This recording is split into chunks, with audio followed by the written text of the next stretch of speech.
민주당에서 추미애 전 장관이 전략 공천이 된 하남갑입니다. 그런데 앞서 한동훈 위원장이 이용 의원의 단수 공천 가능성을 두고 추 전 장관이 흡족해 할지 모르겠다 이렇게 말을 했는데 이거 어떤 의미입니까?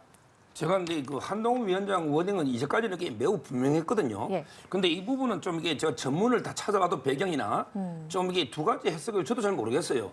흡족해 할지 모르겠다. 이 말은 이게 이용 의원을 단수 공천하겠다는 건지 아니면 이제 뭐 안 하겠다는 건지 이게 좀 묘한 이게 어감이 좀 잘 납득이 잘 안 돼요. 네. 근데 이거는 이용호 의원은요 윤 대통령의 가장 측근을 보면 돼요. 옛날에 수행실장하고 수행팀장 하고요.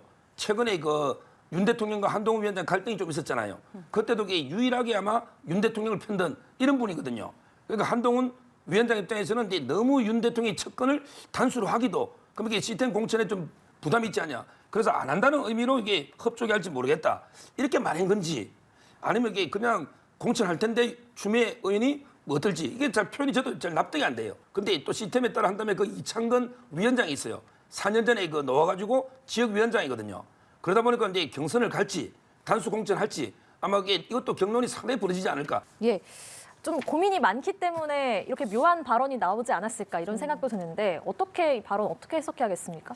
일단 서 변호사님도 말씀 주셨지만 한동훈 비대위원장이 항상 발언이 굉장히 강하고 또 분명한 어조로 말씀을 하시는 것 같은데 이번에는 참 해석의 여지가 열려 있는 발언을 해주신 것 같습니다.